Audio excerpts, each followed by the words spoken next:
And I really wrote about what worked and what didn't. And that was really the basis of my ideas for writing my book, to help other moms, to guide them through the process of what to do when you have an infant, like literally from the beginning. How do you create a routine? How do you get better sleep? How do you find time for yourself? Because that transition period from no children to having a child is so significant. And I think so many mothers just feel so overwhelmed and so lost in the beginning. They say when a baby is born, so is a mother. But while you are there to help your baby grow into the person he or she is meant to be, who is there to help you? Many women feel lost and alone when they become mothers, wondering, who am I now? Sometimes it feels like the transformation from woman to mother is as radical as a caterpillar's transformation into a butterfly. Did you know that inside the chrysalis, the caterpillar literally turns into goop before it rearranges itself into a butterfly? This podcast is about the goop, what soul transformation looks like as you transition from being a woman to a mom. Your baby's growth matters, but yours does too. You're not alone. I'm your host, Brittany Ming. Welcome to the Motherhood Metamorphosis. Hi, everyone. Welcome to this episode of the Motherhood Metamorphosis. I'm your host, Brittany Ming, and today we're talking to Erin Eileen Leigh. Erin is married to her college sweetheart, and she is the proud mother of 3 sons and 1 daughter. She practiced healthcare law for over 10 years before becoming a stay-at-home mom. She published her first book earlier this year, Navigating the Newborn Months and Beyond, A Mother's Guide to Routine, Sleep, Fussiness, and Self-Care. She is also a contributing writer for Her View from Home, Motherly, and Motherzing magazine. So welcome, Erin. I'm really happy to have you here today. Thank you. I'm so happy to be here as well. I appreciate you having me. Yeah. So we're going to be talking about postpartum today and how that can be such a transformative and difficult part of the motherhood experience. And I think whether it's your first child or maybe, your 4th child, that postpartum time is a transformative time where we kind of are learning about who we are again, who we are as a mom to 1 or more children. And I just wanted to hear your story on postpartum and why this topic is close to your heart. Yeah, it is such an interesting journey. And I think so many of us, especially as first-time moms, are so unprepared for what is actually going to happen. I mean, you can talk to people, you can read books, you can research and feel very prepared, but until you are actually in it as a mother the first time, it's really hard to know what it's going to be like. And it's interesting. I listened to so many moms over the years talk about their struggle with creating a routine or how to deal with fussiness with their baby, how to find any personal time for themselves, and really the big question of sleep when you have that infant. Just how do you get sleep for you, for your baby? So, it's interesting over the years of having children, as I had all these conversations with other moms, I just had this idea in my head of how can I create something to help other moms get through this difficult time? And really, one of the main ways I found it helpful to deal with the infant phase with each of my children is I kept a journal for each of my children. I keep a journal for myself as well, but I kept one for each of them. And I really wrote about what worked and what didn't. And that was really the basis of my ideas for writing my book, to help other moms, to guide them through the process of what to do when you have an infant, like literally from the beginning. How do you create a routine? How do you get better sleep? How do you find time for yourself? Because that transition period from no children to having a child is so significant. And I think so many mothers just feel so overwhelmed and so lost in the beginning. And so I really wanted to find a way to just give back and help other moms through that. This topic is so close to my heart because I went through it 4 times, having gone through the infancy phase 4 times with my own children. And basically for a period of 8 years, I was either pregnant, breastfeeding, or, kind of going right into that next stage again. So I felt like I experienced it for so long. Yeah, you live in that space. So even with your first child, you kept like a what works and what doesn't journal for them? I did. Yeah. Yes. And So I'm so glad I did. how Yes. did you have that idea? One of my best friends gave me that idea. So I have to give credit to her. And she had already had her first child. And right after I had my son, she said, "You're going to hear advice from so many people, but there's one thing you really have to do is keep a journal, write stuff down because you're going to forget." And I thought, I'm not going to forget. Yeah, of course you're not. How could you forget when your child started walking? How could you forget all these milestones? Oh, trust me, you will forget. And then you think, was that 5 months? Was it 7 months?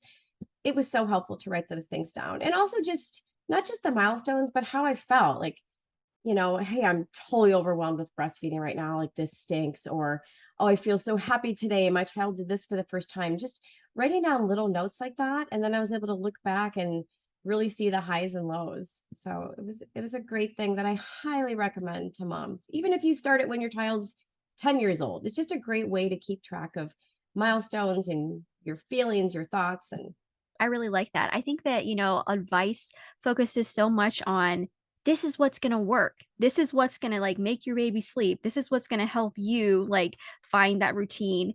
But sometimes we don't hear about the what doesn't work. And that's such a refreshing perspective because not everything works for every kid. And I think that that gives mothers autonomy to say, hey, I am the expert on this child, like not the internet, not like my mom, like I can figure out what's going on to help my baby thrive and to help me thrive during this time.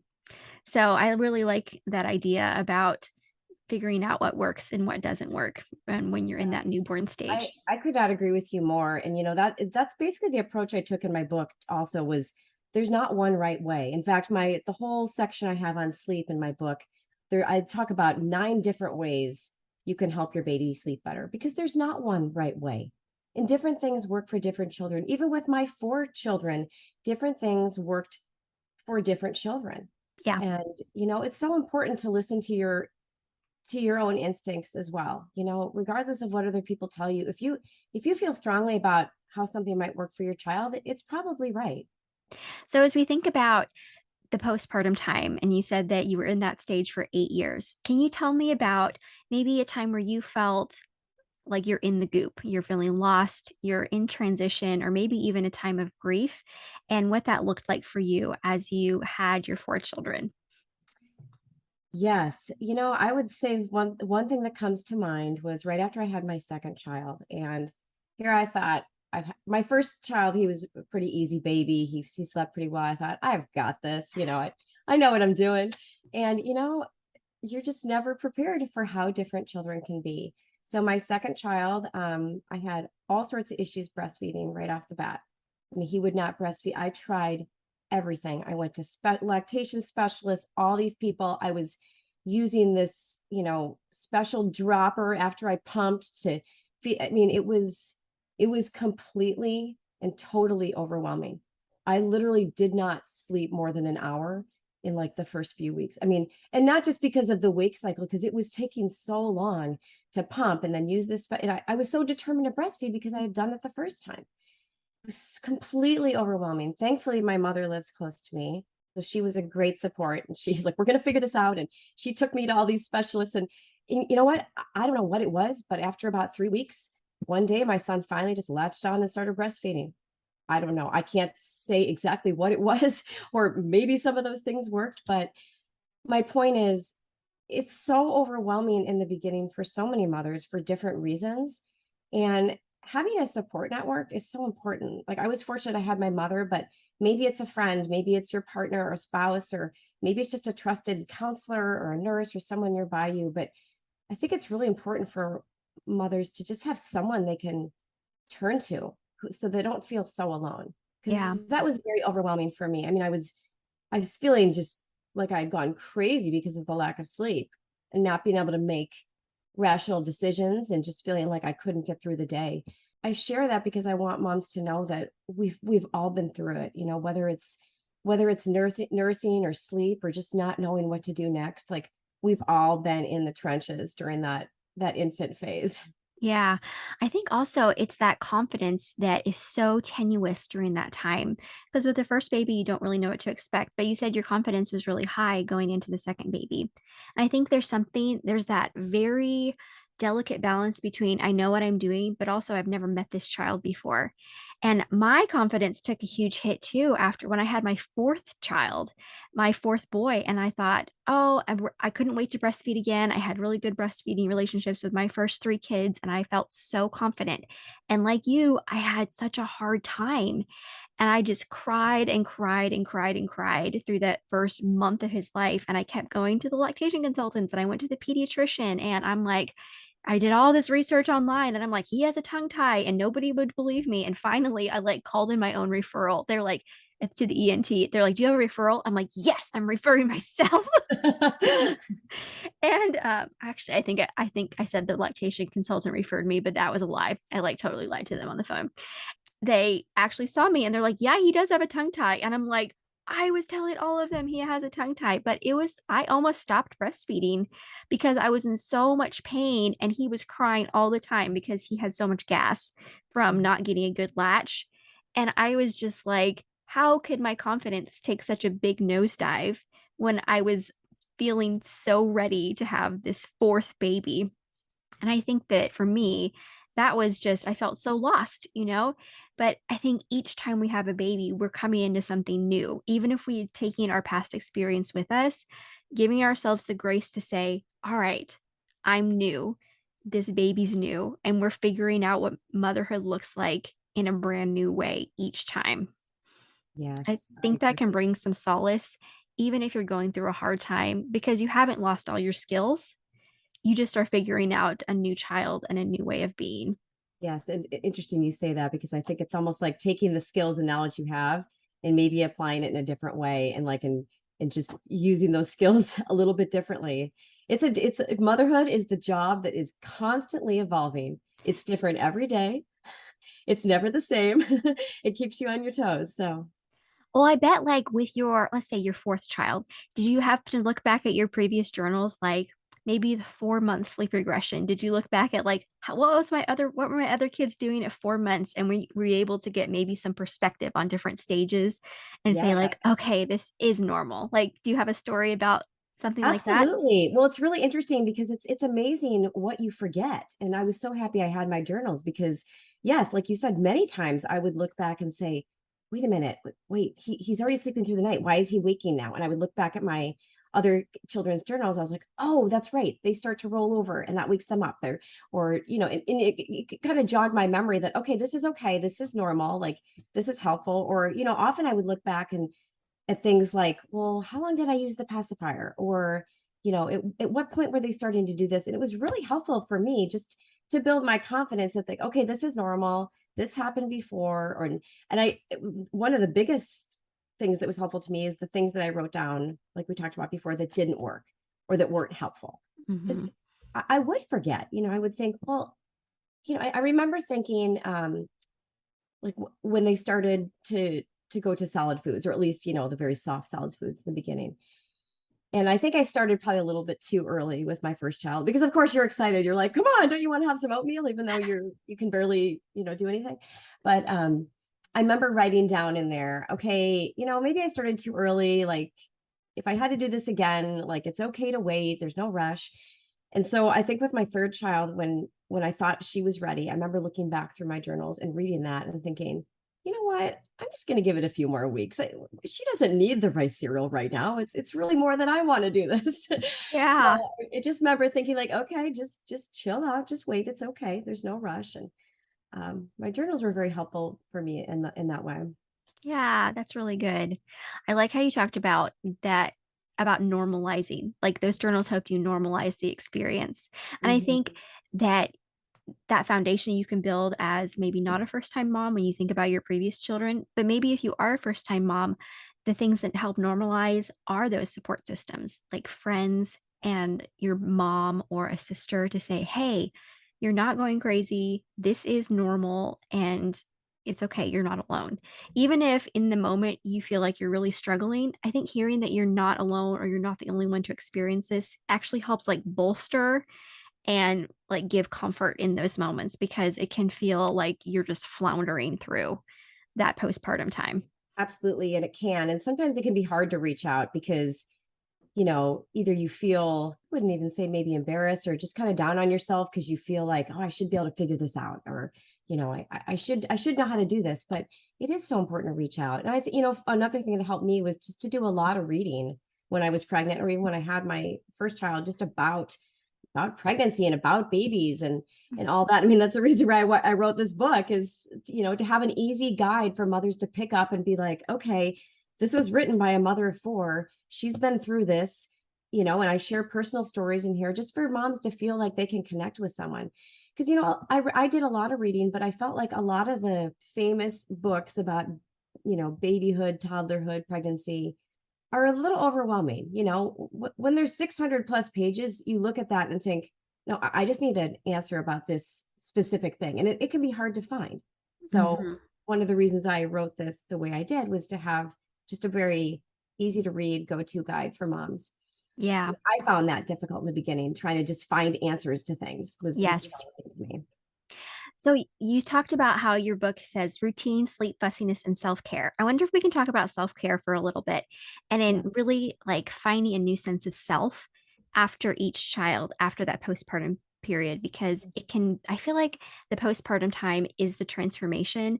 And sometimes it can feel like a really long time before you feel like yourself again. So how do you feel like self-care ties into regaining a sense of normalcy or a sense of self as we go through that transformational time? That's a great question. And I'm glad you asked about it first, because although I think the other things I talk about in the book are very important and it all ties together, I think self-care is so important for moms to realize and to value. And I think it's one of the first things to go. You have a child and immediately you're caring for this other person who is pretty much helpless, 24/7. And I think most of us as mothers feel that, okay, we have to give up everything and do everything for this child all the time. And that transition is very difficult from going to not caring for someone to doing that all the time. And there's a lot of guilt there as mothers. I think we often think, well, I should be doing this. I probably shouldn't take time to go work out or talk on the phone or check my emails. Like I shouldn't do that because it's so hard to find that balance. I felt so strongly about including a part in my book on this because I really want mothers to know that if you don't take some time for yourself, it's going to be so hard to give back to someone else. And you're not going to be in it the way you could be. And I truly believe when you take a little time away for yourself, and whether that's going for a walk, whether it's just taking a shower in the beginning, whether it's talking to your best friend on the phone, whatever it is for you, and it's different for everyone, giving that to yourself is such a great gift because then you have more inside to give back to your family. But when there's nothing there and you're not having any time for yourself, you just feel depleted. So I think that's such an important thing for moms to know, and that it's okay to do something for yourself. It's okay to get a babysitter. It's okay to have family help with your child. It's okay to have someone else hold the baby. It's really okay. Yeah, for sure. I think for me, one of the things that was a big realization was that rest was so important. Like I had my twins first, and then I had my second son when my twins were 5. And I thought for my twins, I needed to get back to their normal right away so that it wouldn't be such a big transition for them. And so I remember taking my newborn, I think he was 2 weeks old, and going to like an indoor play area. And so my twins could run around and play. And I was so tired and I was in a lot of pain still, like just in the downstairs area. I just remember sitting on that bench, just cringing and like holding my baby and thinking, no, this is what I need to do for my kids. I need to get their back to normal. And looking back, I'm like, Brittany, what you needed to do was rest, because the more that I could take care of myself and heal and like actually regain my energy, then I could take care of my kids and actually heal and get better so that we could go do fun things. But like the more I Yes. pushed myself in the beginning, like the longer my healing took. Like that healing took like so long. I think it was like 8 weeks before I actually stopped bleeding because I just pushed myself so hard at the beginning. And like the next time I had a baby, I think my bleeding lasted for 2 weeks because all I did was like stay in pajamas and rest and just take care of myself. And I didn't push myself to do anything because I was like, no, what I need right now is to get better and regain my strength, not push myself for my kids. And that's so great you did that. Once you realized, what a difference it made from the previous time. And it's hard, and one of the things I talk about in my book is encouraging moms to write down what is important to them. It doesn't have to be like a long journal entry. It could be like a simple list of, okay, these are the things I want to do, or these are the things I need to do, or what's important to me. And it sounds so basic, but like when I had my first child, I remember like literally writing down in my journal, like, this is what's important to me. Like, I want to be able to take a shower every day. I want to go for a walk or a run or get outside. Like, I've been an athlete most of my life. I was a competitive athlete all through college. For me, for my mental health and my physical health, I need some physical activity and I need to get outside. And I knew that was important. I have carved that out into my life, even with having children. And my husband knows that. Like, we know that, like, I need that to be a better mom. I just really, it's different for everyone. For some people, it might be sleep, or for some people, they just want to like have some time to read or go out with friends or whatever, just go get their nails done. But I think identifying what those things are is really important for moms. Like, you write it down and then you see it. Okay, these are the things I want to do. How can I make that happen? Mm-hmm. Right. Right. And because if you just think about it in your head all the time and you're tired, it kind of all gets jumbled up. But there's something different about making a list of what's important to you or what you want to do, and then seeing that, and then you see it every day and like, yeah, I really do want to get my hair done. I need to make that appointment, or I need to Mhm. go to the doctor, or, whatever it is. And I just think you're more likely to do it and realize what's important when you write it down. Yeah, and it kind of allows you to have that conversation with your partner too, to say, "Hey, can Mhm. you help me make these things happen? These are things I really need to feel like myself. Can you help me make those happen?" And sometimes it will happen, and sometimes it won't. Like that babyhood time is can be crazy, but or it can help you talk to a friend who maybe wants to say, "What can I do to help?" And you're like, "I really need. Could I you babysit for me while I go get my hair done?" Or can Yes. you, mom, can you come over while I take a shower? And then you're like, okay, I did that thing, the thing that's important to me. And the person who asked, what can I do to help? Actually felt like they were the helper during that time. So, because people say all the time, just let me know if I can do anything to help. And sometimes we don't even know what to say. But if you have that list of important things, you're like, all right, maybe they could help me do the things on the list that I think are important to me during my day. Yes, I agree with you so much. And I talk about that as well. Is just asking for help can be hard. But if you have just some simple tasks, most people actually really want to help. And they just give them a job. Like, can you go pick up my groceries? Can you pick up the dry cleaning? Whatever it is, can you fold laundry? I remember being so happy when like my mom or my aunt would come over and they would just fold the laundry. I was like, thank you. Like, it doesn't seem like a big thing, but it is. When you have a Yeah. baby and you just feel depleted and overwhelmed, having someone take a couple tasks like off your plate is so huge. Bringing dinner over, just something simple like that. And maybe even like making a list that's called what would make my life easier today. I think, like sometimes that's going to look different. Maybe it's always if my laundry's folded, that will always make my life easier. Or Yes. today I need somebody to I need my husband to pick up takeout. So I think keeping your finger on the pulse of what do I need today? That can help mothers because we can just get so caught up in just taking care of our kids when the baby is crying or when, you have a baby and a toddler and their needs are just so overwhelming. You don't even think about what you need. It's not even a conscious effort. You're just like going from one task to the next task to the next task Yes. and then crashing. And then I think that's when we think that I'm not taking care of myself after that's been going on for like weeks and months. And you realize I haven't done anything that really makes my heart happy in a long time. And so I think your book can be a really good, just a gentle hand on a shoulder saying, hey, don't forget about you. Like, remember those things that make you happy and that are important to you. Thank you. I appreciate that. And I hope that moms will find that. And just remember that even though people tell you this all the time, like, oh, it goes so quickly, the time goes fast, but it really does. Like, you will not be in that infant phase forever. Some nights it feels like it at 3 a.m., but it does go quickly. And before you know it, they're off to kindergarten. And, each phase of your life is going to have with a child is going to have its own challenges. And the newborn infant phase is unique in that because there's so many new ones, but you're not alone. And anyone who has a child has been through it and has had their challenges. So, can you think of a specific story of like when you started to feel like you again? Because I think a lot of new moms can feel like, I do not feel like myself, whether they're like maybe in the first 2 years.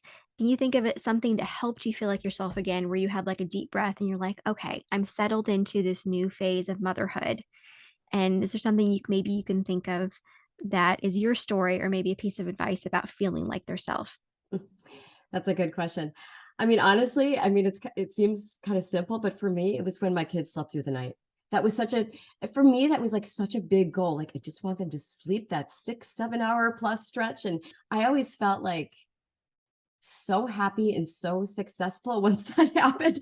Not that it was entirely within my control, but I did do a lot of things to try and guide them that way. But I felt like once they were sleeping, I was a new person. Like Mm. once you can get past like having to wake up every few hours, just for some moms, it doesn't bother them as much. For me, I just felt like a new person once I could get at least like a 5 or 6 hour stretch of sleep. It was like that big hurdle I kind of got over that hurdle after that. Did your kids like, was it a similar time frame that they slept through the night? It was pretty similar. My first one slept through the night pretty early, so I was a little spoiled with that. My other ones, it was a little more varied, but they were all similar times. I tried to use like certain techniques and certain things with all of them. So but yeah, that was like a game changer for me, the Yeah. sleep. Yeah. I know with my twins, I was desperate for them to sleep through the night. And I I think that really kind of messed me up mentally because I was really, really like, they've just got to sleep. They've got to sleep. They've got to sleep. And I struggled being a nighttime parent. And so I think with my next kids, I knew that it was going to be a while before they slept through the night, even though every kid's different. And I was like, okay, I know that time's going to come, and it allowed me to be a little more patient and more patient nighttime parent. But my kids, I mean, just to give some perspective, if somebody's like, when is this going to happen? Because every kid is different, but my kids didn't sleep through the night till they were like 18 to 20 months old. So I know that's a really long time, but now they do. Like they are like Mhm. 10 and 7, like they really do sleep through the night and it gets back to that place. But that kind of goop place where we feel like we're in transition, we may think, okay, I want to feel better and like myself by 6 weeks. But sometimes it can be closer to 2 years. And that's also normal, for it just depends on the baby. Maybe it depends on what you need and what the baby needs to get through that time period. But I like that the idea Yes. of sleeping can give us a whole new perspective on how we feel as a person because man, that's so important. It really can. And it's interesting when you say like when did you start to feel yourself again or like, back to normal and how different it is with each child because like I had a really difficult recovery with one child, but then the others were much easier. And you just don't know. And trying to just give yourself a little bit of break and just be patient with yourself that you can't predict everything. You don't know how your body is going to react after you've had a child. You just it's different every time. For our last question, I'm going to ask a little differently. Can you give your best piece of advice for preparing for a successful postpartum time for maybe a mom who's pregnant with her first child or maybe preparing for her second child? And then I'll give my best piece of advice too. Okay. Well, I feel like I have to say that you should read my book. It might help you prepare. Yeah. But I mean, all joking aside, I mean, kind of, but I feel really strong about keeping a journal and whether it's just for yourself or for your child, I really think it's a great way to help with a lot of the things I talk about in my book. Number one, self-care. It's a way of self-expression to write down what's bothering you, what's making you happy. It also helps you keep track of what's going on in your baby's life. So maybe you use it as a way to document your feeding times or your sleeping times for your baby. It's a lot of different ways you can journal. But I feel really strongly that that's just a great way to help you feel connected with yourself and your baby and help you get on a routine and a schedule. And I talk a lot more about that, but I just think it's a really helpful way for moms to get through those first few months. Cause sometimes you don't want to share how you're feeling with someone else. And I encourage you to do that, but sometimes you're just not there. Mhm. And but when you write it down on paper and you see it, sometimes you look back later and think, okay, I feel better now, or maybe it wasn't that bad, or I was frustrated, but I just think journaling in any form, whether you have like a little journal app on your phone, or you have a, old school notebook or whatever, or a little tab, pad of paper where you jot down notes. I think it can just be a really great tool for moms. So I really encourage, whether you're pregnant or you've just had your child or your children are older, just to do that. I love that. Like I said, I love that journal idea. So my piece of advice is I think I got better with postpartum each time I had a baby because I have 5 kids. But by my fourth and fifth kids, my goal was to not cook for a month. And so that was my goal. I was like, I do not want to make dinner for an entire month because that evening time can get crazy. We call it the witching hour for a reason. I feel like the babies always cried more. The kids were fussy. And if I didn't have to worry about dinner, like that was my goal. So I did a lot of freezer meals.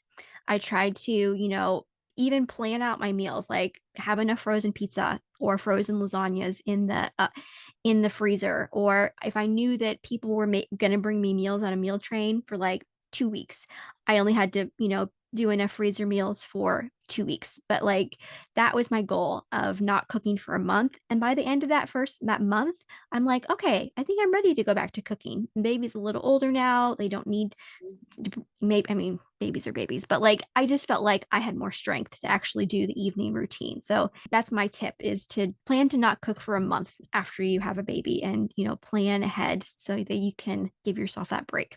I love that. That is excellent advice. And I did a lot of that as well. I was fortunate. I had my mom helping me with some cooking, and I did a lot of like cooking and freezing before I had, before I would have my children. But that's great advice, because it takes a lot of time and planning, and it's hard in those first few months to carve that out for cooking. Mm-hmm, for sure.